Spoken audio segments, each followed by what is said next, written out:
Welcome to a new episode of Walk in Faith. I'm excited to be sitting down with Pierre Farragut, hopefully I pronounced it correctly, who is the lead producer of the Bernadette, the musical, which will be out later this month. Pierre, thank you so much for your time.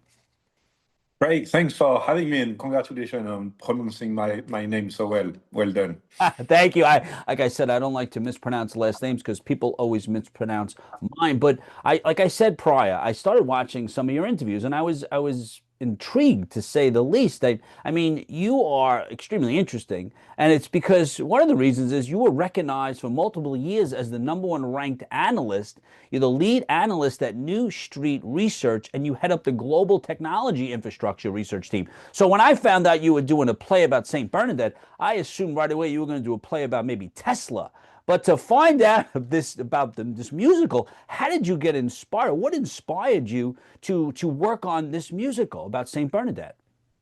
It's a great question, Craig. And yeah, the answer is complicated because I didn't get inspired, to be honest.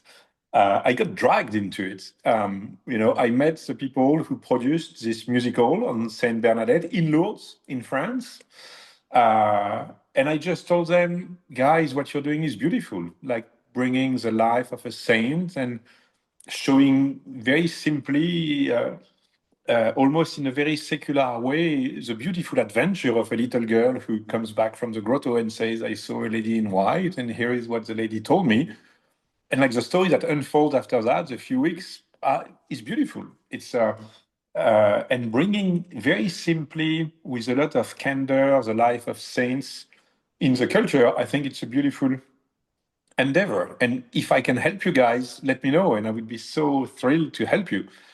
And then they called me back and they said, well, we'd like to bring the musical to the US to create like an English version of it. And I was like, wow, great. Let me know if I can help. And then they came over. I organized for them a few meetings on Broadway. And then at some point, they started talking about me as being the US producer of Bernadette. And then one evening I was like, well, either I tell them, no, I am not the US producer of Bernadette, or I just shut up and I keep going.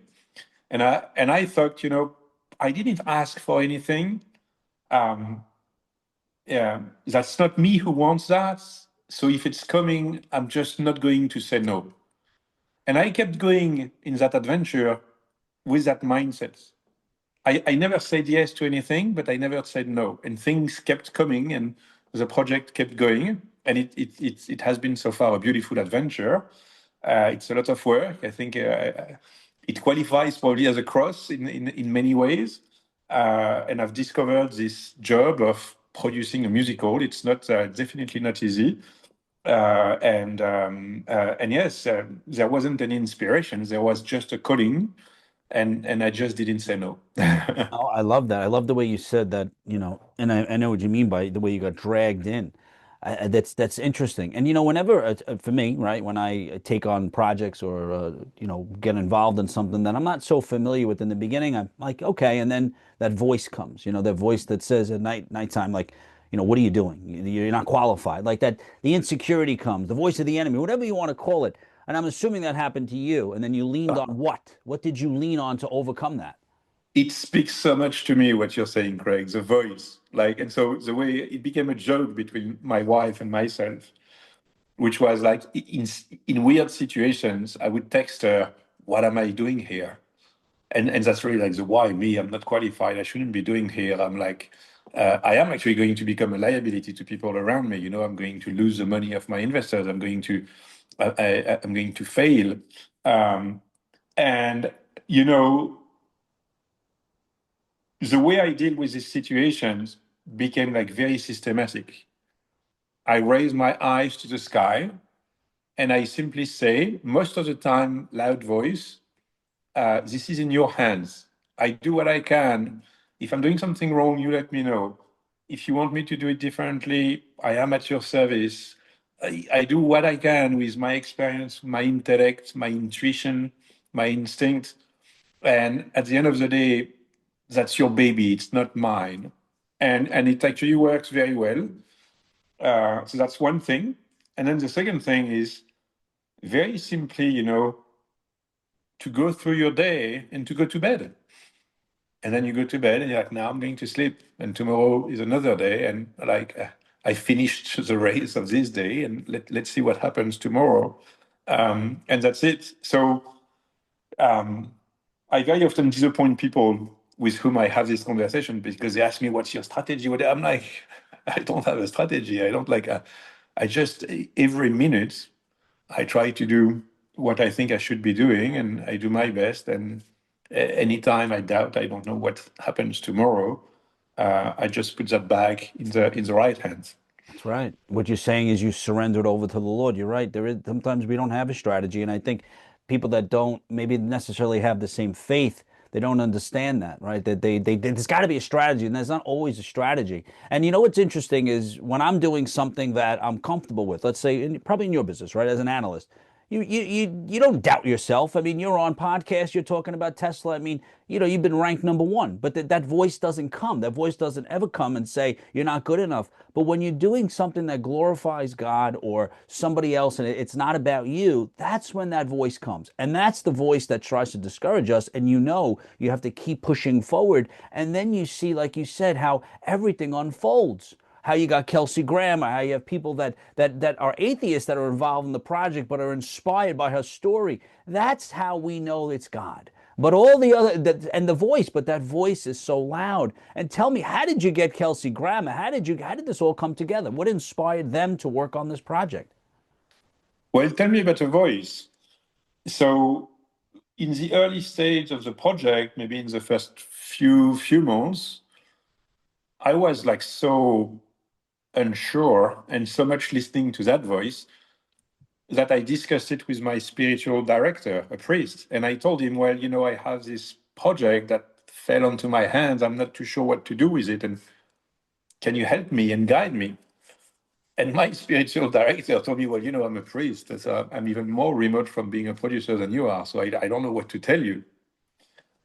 And then he paused and then he said, well, I think I still have the phone number of Kelsey Grammer. If you want, we can call him. And then I went on, who is Kelsey Grammer? I didn't even know that name. And he explained to me, I'm like, I don't know Fraser. I don't, I didn't grow up in the Cheers, you know, US. So. Cheers. Cheers was a big show. Of course. And then he showed me a picture of him on his phone. And I'm like, okay, I recognize the guy. Now I know he's a celebrity. He's a big name. And we called Kelsey together. And I told him about the project. We're doing a musical on the life of a saint, a little girl who had apparitions of the Virgin Mary. And he was like, oh, I'm interested. Can I see something? And I sent him a video capture of the French show, and he watched it. And he said, it's beautiful. How can I help? Wow.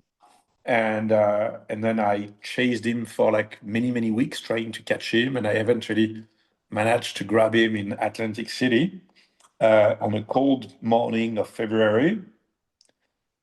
And we met for breakfast, and he told me, okay, let's talk business 5 minutes and then let's have a good time. So what do you need from me? And then I told him, would you be okay to co-produce the musical with me? And he said, yes, now let's order breakfast. What was the And then date? I was like, I What didn't, was the date in February? hey, that's a good point. Did you Maybe it ever was the 11th. I'll have to have a look. I'll have to look back. I need to go did you back to my see? diary. Did you see if did it correspond with anything with Saint Well, Bernadette? it might be because the 11th is actually the feast of Our Lady of Lourdes and the day of the first apparition. But I don't know. I can't remember like that. I would need to dig into Yeah, my no, computer. that's But I'll check interesting. that and I'll follow up with you. Maybe it was on the 11th of February. I don't know. But anyway, I spent the day with him. I had a wonderful day with him, and he's like a wonderful character. He had like very touching relationship with a great group of people around him in Atlantic City. He was working on promoting a beer he created. And then towards the end of the day, I was like, maybe, I don't know, I didn't make myself clear and I need to double check. And I said, so Kelsey, you're going to help me produce the show? He said, yes. And I was like, so I can tell people around me that we're working together on that. He said, yes. That's great. And then I said, and Kelsey, you want to invest money in the show? And he said, yes, No. yes, yes, yes. He said yes to, oh my, Yeah. And then I wow. left.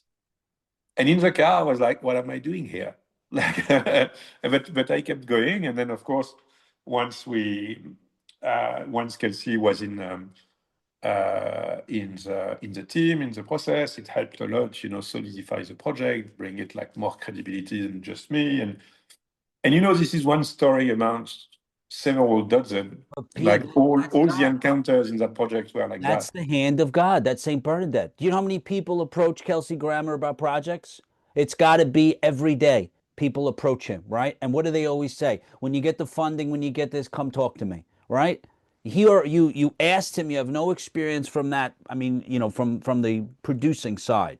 A priest reaches out to him who haven't spoken to him in God only knows how long. I work for priests. I've been on the other side where they're calling celebrities trying to get them, and most of the time it doesn't go anywhere because, oh, I'll call you back, Father. But that's the hand of God. And then to ask him to invest in a project financially, which is something you never do because they never want to put up their own money because it's such a liability. That is the hand of God. That is the hand of God. And that should have been enough validation for you to say, okay, God, you got this. And then what happens the next night? Wait, maybe I didn't hear Kelsey right. Maybe it's not going to work out. I mean, right? The voice continues to come and you keep pushing forward and pushing forward. And then what happens? Exactly, exactly. I think you described it very well. And so what happened next is that progressively the coalition built up, and all relationships where really you could recognize the hand of God in every single one of them without any exception. And I eventually gathered a group of like a dozen, maybe between 1 and 2 dozen co-producers. Together, we raised about $6 million, which was like the minimum amount we needed to really get the project up and running. And we went into it, and we developed an English version of the show. We improved it. We selected a cast, a US cast. We keep like the French singer who plays and sing Bernadette. We talked her to play and to sing in English, and we developed like the stage sets for the US and everything. And now we are really like in the last 11 days. Amazing. The opening night is on February 19th in Chicago at the Athenaeum Center. Wow. Have you gone back to Lords recently? Yes, I was actually back to Lourdes in December with Emma, who plays Saint Bernadette, who is like a star in Lourdes. She's like a real star. And I was with TJ, who plays Father Peramal, so the priest of the town of Lourdes, and with Stephen, who plays Jacome, the policeman who interviews Bernadette. And we were together, and with one of my co-producers, David Miller, and we spent like a couple of days, the five of us there.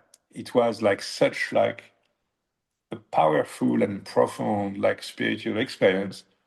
And one amazing thing happened, Craig, when I was walking across the place of the Rosary in front of the lower basilica. Someone came to me and said, "Oh, but you are the producer of Bernadette the musical."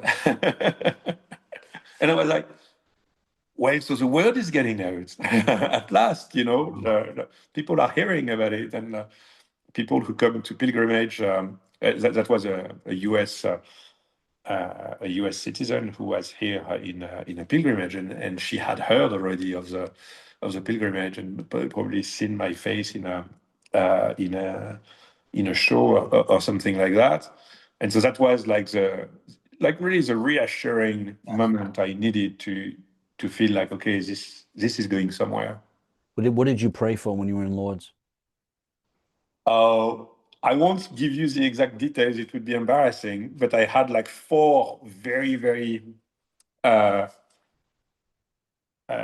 high stake uncertainties about the production in terms of financing, in terms of operations.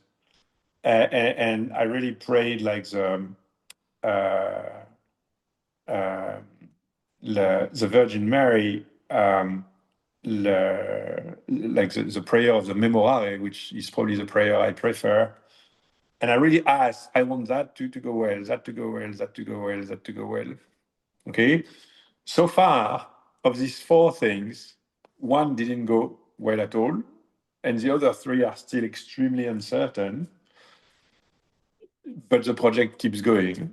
So it's like, when you pray, don't be too specific about what you're asking for. Just just just ask the Virgin Mary to keep the project in the hands of God, and don't be too specific about what you're asking, basically. And yes, and like since December, so many things happened that keep the project going, that I am extremely confident my prayer was heard. That's right. And then, when you do interviews or somebody asks you what's your playbook, or you create the Bible, right, what we call it, and you hand it over, it'll just be, here it is. Here's the playbook right here. That's what Exactly. that's what it is. That the playbook is relying and surrendering to Christ, to praying to Mary. It's an extraordinary story. So tell us now, how can people find out more about it? I know you said it's going to be in Chicago. Do you see this traveling anymore back to New York? Tell us about that, and when is it going to be in Chicago? Yes. So previews start next week. The opening night is on February 19th in Chicago at the Athenaeum Center. So you can buy tickets from there. It's you go on our website, bernadettethemusical.com, of course, very easy. And you can come and watch the first run of the show in Chicago. After that, we have a list of 11 additional cities that we'd like to visit. We have like a very aspirational initial planning to go and visit these cities with the show. But of course, like in every development project, like for a musical, for a live like stage performance, we can only take things one at a time. So for the moment, we have to focus on making this run in Chicago a success, and from there. We have a number of options. One of them, of course, is to come to New York. One of them is to tour the country and to continue to develop the show. And my hope really is that we create an asset, a musical that has a very high level of awareness and that people are used to see coming regularly to their cities. And I hope we're going to produce it for the next 20 years, at the very least, if not more. Because that's really my aim. It's to make this story of Bernadette a story people look forward to hearing again. The way you look forward to hear again the story of Les Mis or the story of the Lion King, or anything else. And that's really like the best thing we can do with the story of Bernadette. When she came back from the grotto and she was being challenged by her Mhm. parents, by the police, by the priest, she would always respond the same thing. Yep. Oh, but the lady didn't ask me to convince you. Because people were like, wait, do you really think we're going to believe you? And she would be like, well, the lady actually didn't ask me to convince you. She just asked me to That's it. tell you. So she just kept telling the story and she didn't Yep. do anything else. Okay. And so I hope I can keep telling the story of Bernadette like that for a very, very long time.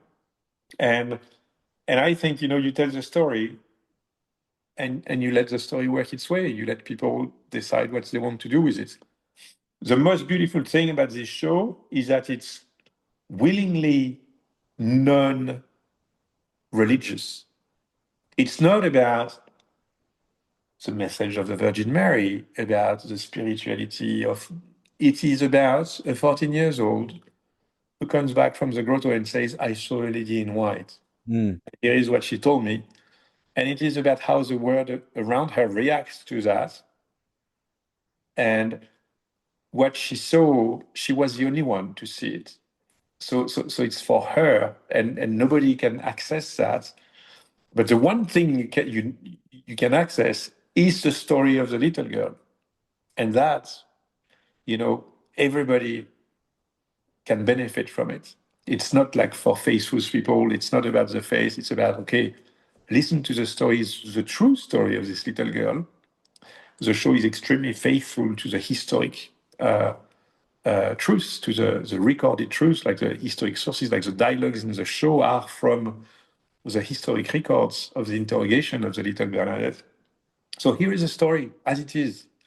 No lie, no extrapolation, no creation, and just enjoy, have a very good time, have a great moment of entertainment, like laughing, crying with a little girl, and bring that story back home in your heart, and let's see what happens next. That's really the ambition.